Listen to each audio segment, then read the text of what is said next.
Hello students, आज हम पढ़ने जा रहे हैं bending moment of a beam और साथ ही साथ हम देख लेंगे फ्लेक्सुरल रिजिडिटी के बारे में। तो ये क्वेश्चन बहुत ही ज्यादा पॉपुलर है जिसे 5 से 10 मार्क्स के बीच में पूछा जा सकता है।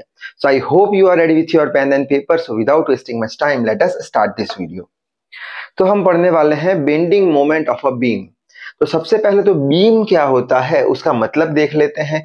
तो बीम यानी क्या, ये एक यूनिफॉर्म रॉड होता है। यूनिफॉर्म यानी जिसकी थिकनेस एक जैसी होती है पूरे लेंथ पे, या फिर उसका रेडियस एक जैसा होता है पूरे लेंथ पे। तो एक यूनिफॉर्म रॉड होता है जो कि रेक्टेंगुलर या फिर सर्कुलर क्रॉस सेक्शन में हो सकता है। यहाँ पे देख सकते हैं इसका क्रॉस सेक्शन कैसा है, रेक्टेंगुलर है। इसका क्रॉस सेक्शन कैसा है, इसका क्रॉस सेक्शन सर्कुलर है और एक यूनिफॉर्म रॉड है। और उसकी जो लेंथ होती है वो बहुत ही लार्ज होती है कंपेयर टू उसके थिकनेस से या रेडियस से। यानी कि इसकी जो ये लेंथ है, ये लेंथ बहुत ही ज्यादा लार्ज होती है कंपेयर टू इसके थिकनेस से, या फिर इसकी जो ये लेंथ है बहुत ही ज्यादा होती है उसके रेडियस से। तो ऐसे एलिमेंट को, ऐसे पार्ट को हम क्या बोल देंगे, बीम बोल देंगे। अब क्वेश्चन आएगा कि इसका एप्लीकेशन क्या है। तो कंस्ट्रक्शन साइट पे इसका यूज किया जाता है लोड कैरी करने के लिए। हमने ब्रिजेस देखे हैं, ब्रिजेस में भी क्या यूज होता है, बीम यूज होता है। घरों में भी बीम का यूज किया जाता है लोड को सपोर्ट करने के लिए। अब यही बीम को अगर हम एक एंड पे क्लैंप कर दे या फिर एक एंड पे फिक्स कर दे और दूसरा जो फ्री एंड बचा है, इसे फ्री एंड बोलेंगे, उस पे लोड या फोर्स लगाए तो उसे हम बोल देंगे कैंटिलीवर बीम। तो वही लिखा है कैंटिलीवर बीम यानी क्या, when one end of the beam is fixed, ठीक है, यहाँ पे फिक्स कर दिया, एंड अनदर साइड यानी वो जो फ्री एंड है वो इज लो, इफ लोड और फोर्स इज अप्लाई किया फोर्स, तो उसे क्या बोल देंगे, कैंटिलीवर बीम बोल देंगे। यानी बीम का मतलब तो क्लियर हो चुका है। हम तो पढ़ने जा रहे हैं bending moment of a beam. तो अब समझते हैं बेंडिंग मोमेंट का मतलब। तो यहाँ पे लिखा है बेंडिंग मोमेंट। बेंडिंग मोमेंट यानी क्या, सिंपल सा एक इक्वेशन है, याद रखना है। बेंडिंग मोमेंट यानी फोर्स या फिर लोड इनटू परपेंडिकुलर डिस्टेंस, बस। बेंडिंग मोमेंट, मोमेंट यानी क्या, फोर्स इनटू परपेंडिकुलर डिस्टेंस। अब फोर्स इनटू परपेंडिकुलर डिस्टेंस को हम टॉर्क भी बोल सकते हैं, या यहाँ पे हम टॉर्क वर्ड यूज नहीं करेंगे। क्यों? टॉर्क वर्ड तब यूज करेंगे जब कोई भी ऑब्जेक्ट रोटेशन में हो। जैसे कि हमारे पास सपोज करते हैं कोई दरवाजा है, दरवाजा यहाँ पे हिंज्ड है, यहाँ पे हमने उसे फोर्स लगाया, ये हो गया उसका परपेंडिकुलर डिस्टेंस। तो ये डोर क्या करेगा, रोटेट करेगा, यानी कि इसमें कुछ टॉर्क आया है। फोर्स इनटू परपेंडिकुलर डिस्टेंस यानी क्या, मोमेंट या फिर फोर्स। जब ऑब्जेक्ट फिक्स होता है तब उसे हम मोमेंट बोलते हैं, और रोटेट करता है तो उसे हम टॉर्क बोलते हैं। तो इन शॉर्ट बेंडिंग मोमेंट यानी फोर्स इनटू परपेंडिकुलर डिस्टेंस हमें याद रखना है। तो यहाँ पे हम क्या करने वाले हैं, बेंडिंग मोमेंट ढूंढने के लिए डेरिवेशन पूछ लेते हैं कि derive the equation of bending moment for a beam. तो बेंडिंग मोमेंट ढूंढने के लिए सबसे पहले तो हम ऐसा कुछ बीम ले लेंगे। बीम का क्रॉस सेक्शन, ये बीम है तो यहाँ पे बीच में से काट दिया और ऐसे रख दिया यहाँ पे, ठीक है। अच्छा, यहाँ पे रख दिया। अब बाद में हम एक एक्सिस कंसीडर करेंगे जो सेंटर से पास होती होगी, जिसे हम एनए एक्सिस यानी न्यूट्रल एक्सिस बोल देंगे, ठीक है। अब न्यूट्रल एक्सिस यानी ऐसी एक्सिस जिसका टेंशन और कंप्रेशन नहीं होता, ऐसे एक्सिस को न्यूट्रल एक्सिस बोलते हैं। क्या है आगे और अच्छे से देख लेंगे। फिलहाल के लिए न्यूट्रल एक्सिस कंसीडर कर दिया। न्यूट्रल एक्सिस पे एक पॉइंट एक्स और वाई हमने कंसीडर कर लिया।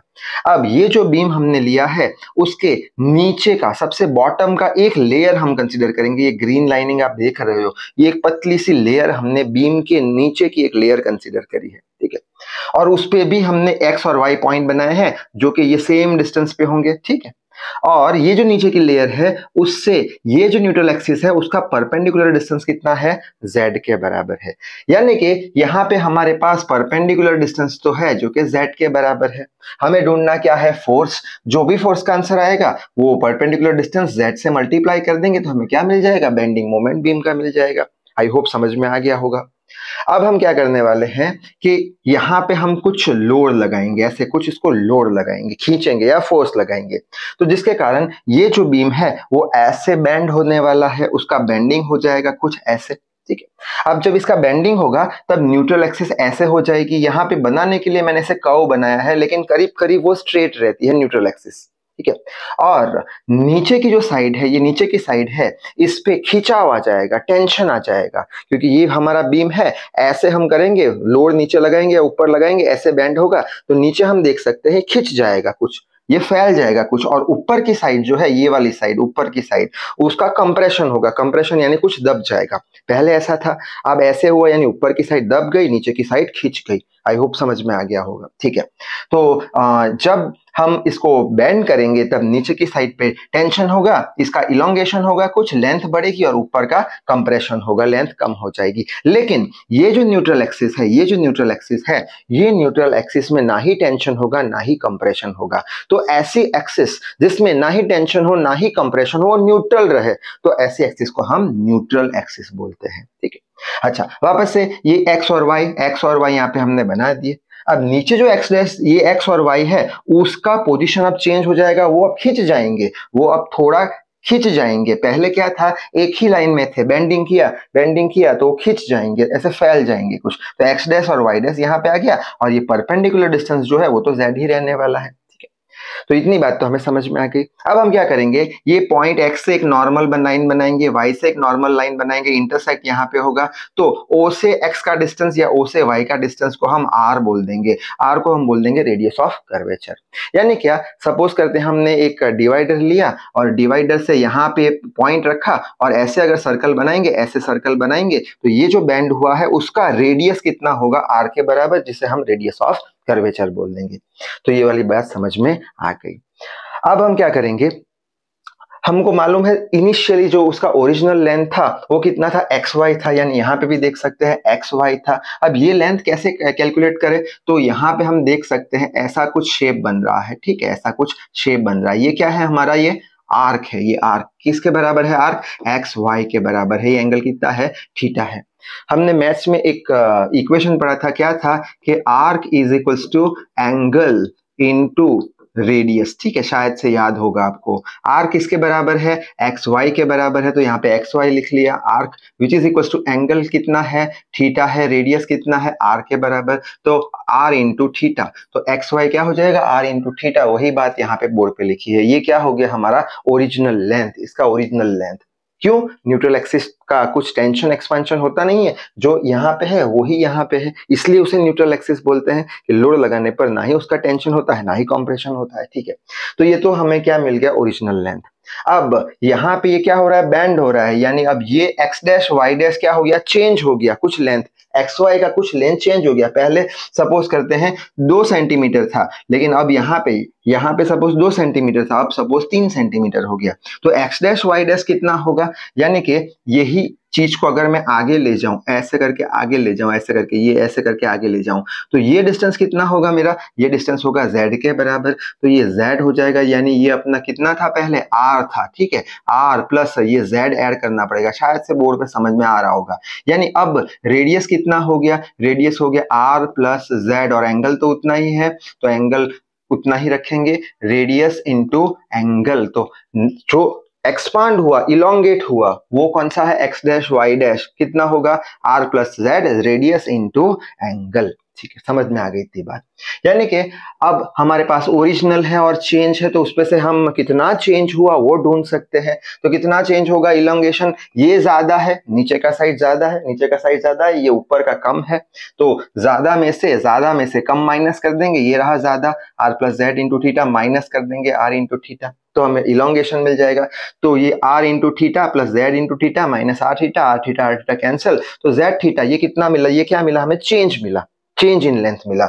और ओरिजिनल कितना था, ओरिजिनल था आर इंटू थीटा, और इतना बेंडिंग मोमेंट लगाने पर, फोर्स इंटू परपेंडिकुलर डिस्टेंस करने पर कितना चेंज हो गया, जेड इंटू थीटा, जितना चेंज था, पहले आर थीटा था, अब जेड थीटा हो गया।